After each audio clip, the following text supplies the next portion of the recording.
It wouldn't keep center, and it would go from one to the side, and I felt like I was in a pinball machine.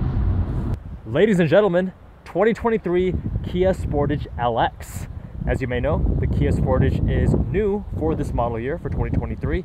It's been updated, and I gotta say, this is definitely a looker. This is definitely much better looking than the prior generation, that somewhat aged Kia. This one, on the other hand, has a lot of updated styling features, such as these boomerang headlights, which we've seen on some other Korean products, such as the Sonata from Hyundai. The wheels, even in this base LX trim, now again, this is the lowest level trim, MSRP of around $26,000, I gotta say, the wheels don't look so bad. This is probably the trim that you might be considering if you are in the market for an LX, because most of the reviews we've been seeing online are for the top trim, the hybrids, the upper end trims, and this one is much more affordable. Rear, I really am digging. These taillights have a very unique concave nature to them, and they're sporty, they're modern. The overall shape and silhouette of the vehicle is nice. Even have a little bit of this interesting raised diamond shaped texture there. Not too much chrome, which I appreciate. I think chrome is a little bit outdated at this point. But overall, the car is definitely a looker in this class. Now, some competitors would of course be the Honda CR-V, Toyota RAV4, even the Mazda CX-50.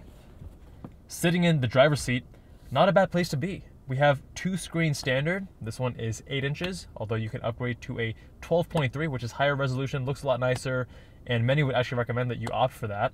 But I think this one it's okay. I mean, the bezels here are a little bit thicker. The screen quality isn't the highest, but it gets the job done.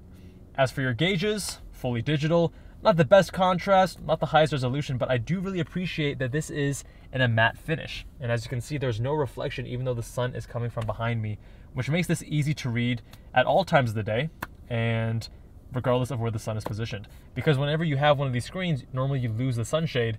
Having a matte texture is definitely a nice touch. In this LX trim, we have this really hard plastic, not very pleasant steering wheel texture. A lot of hard plastics here as well. Although this is nice. This is like it's not quite fake carbon fiber, but it is a diamond textured, similar to what we saw on the outside. A little textured surface, which is a nice touch, I'd say. We have a good amount of piano black, unfortunately. Piano black here, which I don't mind as much because I'm not really touching there. Here, this piano black will look nasty in a short while, as well as the piano black here. Now, on this LX trim, we don't have climate control, which is unfortunate, and we have manual HVAC. The fact that it is physical is definitely welcome, but these buttons, I gotta say, they feel and look very cheap. This is all piano black, which is gonna look disgusting, and these buttons have no shape to them. They're literally just rectangles. It really feels and looks quite cheap, but keep in mind that in the upper trims, you do get automatic climate control, and it's actually a screen here with capacitive touch buttons, which I think are not as nice as physical buttons. You can charge USB-A as well as USB-C. A little bit of storage space right down here. And these very interesting cup holders where you can actually rotate this part away, keep this open, or bring it back like that.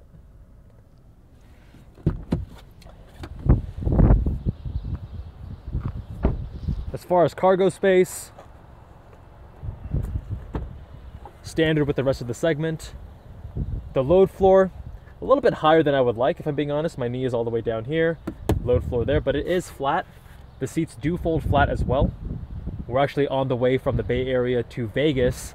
I picked up the car with 6 miles on it, brand spanking new, and I've taken all my stuff since my Southwest flight got canceled in this December fiasco. Rear seat space is actually quite good. The way they've packaged this vehicle is pretty impressive, if I do say so myself. It feels a lot larger on the inside than you would expect looking from the outside, and even the cargo space is substantial. In terms of headroom, I have probably at least 3.5 inches, and I am 6'1". I'm sitting behind myself, and keep in mind that I am mostly in the legs in terms of my height. So great legroom here, good headroom as well, and of course having some vents for the rear passengers is always a nice touch.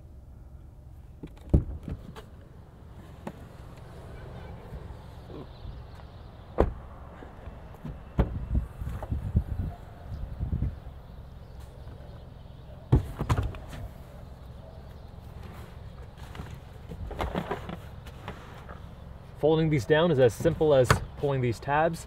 It is mostly flat, not entirely flat, but again, plenty of cargo space in this segment of vehicle. Can fit a good amount of stuff back here.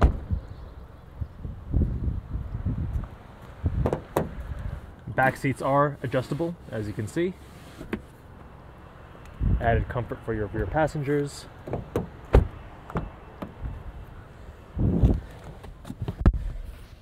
And now let's see how she drives. I've already put 300 plus miles on her, almost entirely highway, of course. In terms of MPG, I've been getting around 29.5, almost exclusively highway, which is mostly in line with what this car is rated for. In this trim, which is front-wheel drive only, 4-cylinder naturally aspirated, it's rated for 25 city and 32 highway. Now, this straight line, naturally aspirated 4-cylinder pushes out 187 horsepower. If you get the all-wheel drive version, then your fuel efficiency drops to 23 in the city and 28 on the highway. You can also get, on the upper trims, the hybrid version. There are 3 levels of the hybrid, and those of course will give you a substantial bump in your average MPG. First impressions driving this vehicle is that it's pretty comfortable. It's softly sprung and handles the bumps quite well. It's fairly quiet when I'm driving on the highway around 75 miles an hour. My Apple Watch picks up 65 decibels of road noise. In a vehicle like this, I think being more softly sprung is actually what you want. In my Mazda CX-50, which is actually a competitor to this, it's pretty stiff, which helps it handle in a very sporty manner around the corners, and it's fun even on a back road. But sometimes on a highway or just puttering around town, it feels a little bit stiff. This car is definitely softer and more comfortable on that front. As you can imagine, the engine does feel a bit lethargic in this vehicle. If you want something a little bit faster, you'll have to move to the hybrid, which gives you about 220 horsepower and of course plenty more torque. Thankfully, we do not have a CVT. We have an 8-speed automatic transmission, traditional slush box. Hallelujah. No one really likes CVTs. And the transmission is totally adequate. It's mostly smooth. There have been a few moments here or there where the shifts are a little bit more noticeable and jerky than I would like, but for the most part, it's pretty smooth just in day-to-day driving. Steering is direct and very lightweight, which is what you would expect in a vehicle of this class. There's no steering feedback at all, unlike the CX-50, which has phenomenal steering, but that steering is very heavy. This is more aligned with the rest of the vehicle. Seats are, of course, cloth in this base trim, and they're pretty average. They're not more or less comfortable. They're not really noteworthy. They just are standard seats. Same with seating position. It's a nice, upright, comfortable seating position. You feel like you have plenty of room, great visibility, and the steering wheel does telescope towards you so you can get it just right for your needs. There are 2 main issues I have with this car. The first being that the audio is pretty garbage. I would say it's below average, and of course this is not the upgraded audio for this vehicle, but when I first got in and started playing music, I was seriously surprised by how bad it sounded. There wasn't much clarity, and overall it sounded flat. There wasn't much bass at all. The second thing is actually the smart driving features. Now this has lane centering and lane keep assist as standard. It also has automatic emergency braking, but it does not have radar guided cruise control, where you actually keep space with the car in front of you automatically in this lowest level trim. Of course, you can get that in the higher trims.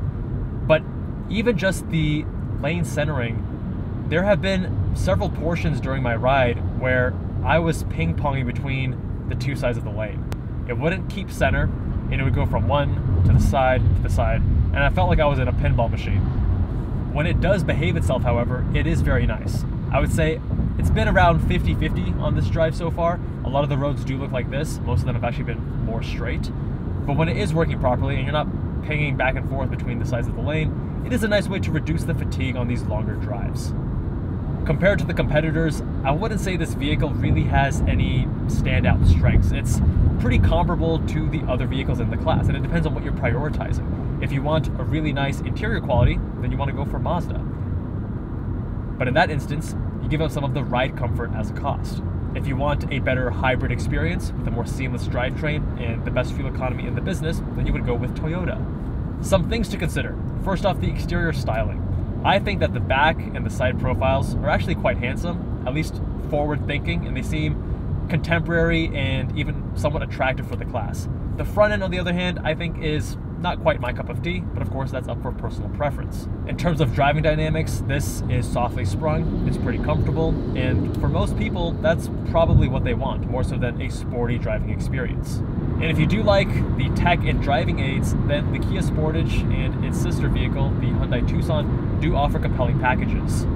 But I'm curious, what would you guys pick? Let me know with a comment down below. Much love, my friends, and I'll see you guys in that next one.